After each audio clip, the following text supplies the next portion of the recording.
지난 6월 15일 관악구 봉천동에서 화재가 나서 고시원에 있었던 18명이 대피를 했죠. 이 고시원을 주택 이외의 거처라고 분류를 하는데요.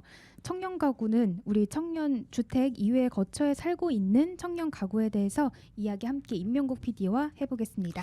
야, 말씀하시니까 6월 15일 봉천 한 건물 화재 이야기 했잖아요. 아까 이제 지휘팀장도 네. 언급하신 것 같아요. 네, 임민국 PD 어떤 내용이죠? 오늘 이번에 그 조사해 오신 게? 네, 이게 저도 처음 들어본 단어기도 한데요. 네네. 예, 사실 생각을 잘 못했던 부분이기도 해요. 주택 이외 거처 청년 가구에 대한 이야기입니다. 경제정의실천시민연합 경실련의 자료에 따르면요. 5월 18일 발표한 기초지자체별 주거 현황 분석 자료에 따르면 오피스텔을 제외한 주택 이외 거처, 여관, 판잣집, 비닐하우스, 뭐 이런 고시원 같은 걸 포함해서요. 네, 여기에 사시는 청년 가구가 전국 229곳 중에 132곳이 증가했다고 하는데요. 이 중 1위가 바로 관악구라고 합니다. 그러니까 아무래도 관악구 이제 청년 가구라 했는데 이제 덧붙이자면 만 20세부터 34세까지를 조사한 것으로 네. 나와 있네요. 보니까 관악구가 2030 그 연령대가 40%. 25개 자치구 중에서 가장 많은 네. 곳이잖아요. 그럴 법도 합니다. 이 주택 이외의 거처 아까 이미 말씀하셨죠. 보면은 비닐하우스, 여관, 판잣집 그러니까 네. 주거지가 아닌 곳에서도 거주하는 청년들이 꽤나 된다라는 것일 텐데 이 주택 이외의 거처 좀 더 자세하게 설명 부탁드릴게요. 네, 주거 기능을 수행하는 주택 이외 거처로는요. 고시원, 호텔, 여관, 기숙사, 특수 사회 시설, 판잣집, 비닐하우스 등이 꼽힙니다. 2020년 기준 관악구에는 7,762가구의 주택 외 거처 청년 가구가 있습니다. 생각보다 너무 수치가 많은데요? 네. 네, 7천 너무 나죠. 이게 1인 가구라 쳤을 때는요. 단순하게 봤을 때 1인 가구라 쳤을 때는 7,762명이라고 생각하시면 되세요.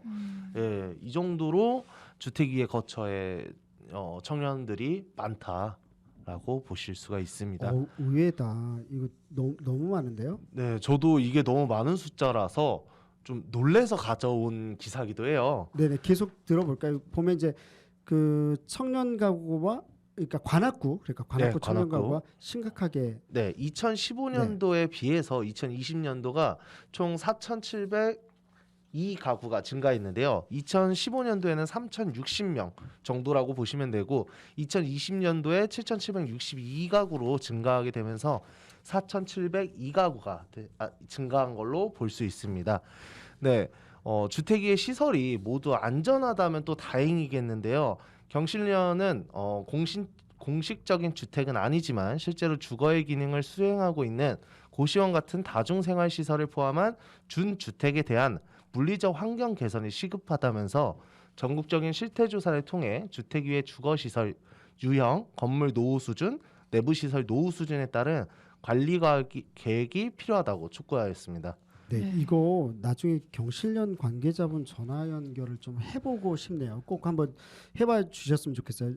보면은 그럼 제일 중요한 건 이거죠. 이렇게 조사했어요. 관악구가 이걸 관심을 당연히 가져야 될 정도로 뭐 관악 청년청도 만들고 청년청 하니까 굉장히 갑자기 기분이 하여튼 관심을 가져야 될 것 같은데 관악구에서는 어떻대요? 네. 네. 일단 이거 한 가지 말씀드리자면요. 이 조사가 어디서 나왔나 의아하실 수도 있는데 이 기초 자료 조사가 통계청을 통계로 해서 나왔다고 합니다. 제가 보더 자세한 거는 한번 통화를 하고서 다시 한번 전달해 드리겠습니다. 네. 네, 이어서 관악구의 경우에는요. 제가 이제 많은 부서를 통해서 전화를 해봤는데요.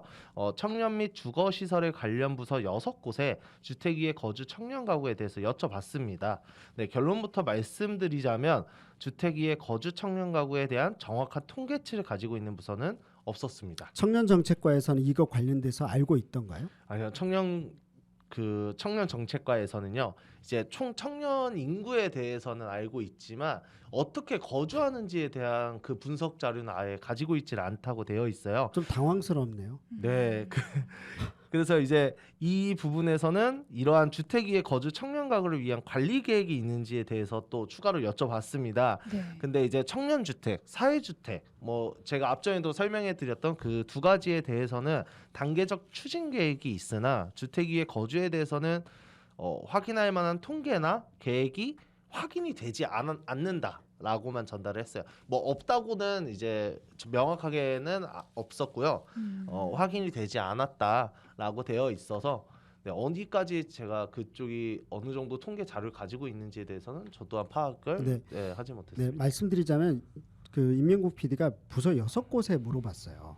그러니까 다들 당황하겠죠. 물론 이제 알고 보면 있는데 못 찾아서 못 말할 수도 있습니다. 일단 근데 6곳에 했다 물어봤는데 이 부분에 있어서 정확하게 못한 거예요. 그럼 적어도 청년 정책관은 이 통계 자료가 있었어야 되겠죠. 정확하게 어떤 복지와 어떤 정책을 해야 될지를 알려면 통계가 있어야 되는데 이 말 그대로 주택 위에 오피스텔 제외 주택 외에 거주 거처 거주 청년 가구 수를 모르고 있다라는 건 좀 이거 문제네. 네.